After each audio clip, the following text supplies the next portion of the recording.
Je m'appelle Souila, je suis non-voyante, voici mon histoire.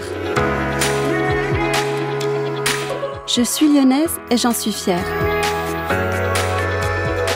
Ma ville est accessible et a convaincu un grand nombre de personnes en situation de handicap de s'y installer durablement. C'est le cas de mon amie Myriam. Pour se déplacer, elle utilise OptiGuide. Un accompagnateur vient la récupérer devant chez elle. Il l'aide ensuite dans son trajet, dans les transports en commun de la ville. Salut, ça va? Et toi? Super, et du coup tu prends OptiGuide maintenant? Oui, alors je prends OptiGuide, oui, parce que ça me permet d'avoir une meilleure autonomie déjà pour me déplacer, parce que d'avoir une personne qui vous accompagne, valide, ça rassure. Mais bon, pas le temps de traîner, j'ai une réunion qui m'attend. Car à Lyon, on construit en concertation.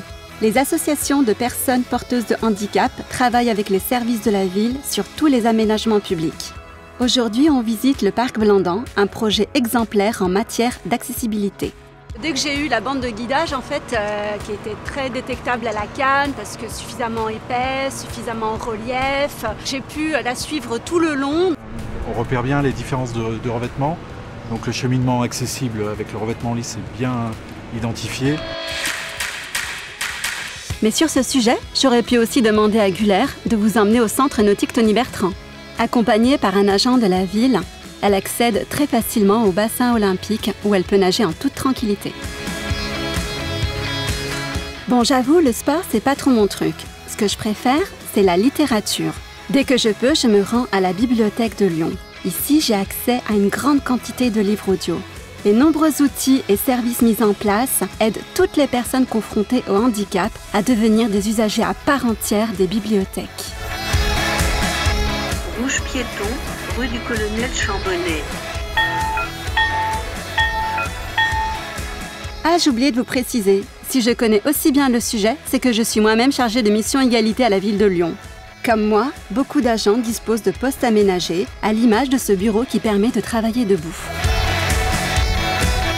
L'éducation et plus généralement l'inclusion des personnes porteuses d'un handicap est au cœur des priorités de la ville. Par exemple, dans ce centre de loisirs, on accueille toute l'année des enfants comme Paul Sven, à la plus grande joie de son papa. On ne pensait même pas qu'on pouvait avoir accès à ce type de prestations, sachant que Paul Sven donc, est un petit garçon de 9 ans qui est autiste non-verbal. Paul Sven est vraiment intégré avec des enfants entre guillemets ordinaires. Le soir, c'est théâtre. Avant le spectacle, on a la possibilité de visiter les coulisses et les décors, discuter avec l'équipe, monter sur scène. Du coup, Lise, t'as pensé quoi en fait de cette visite de décor? Moi je trouve ça super, ça nous donne plein de petits éléments sur le spectacle. Et on a l'impression d'être vraiment des privilégiés en fait. C'est les VIP. Voilà, c'est pour toutes ces raisons que je me sens bien à Lyon.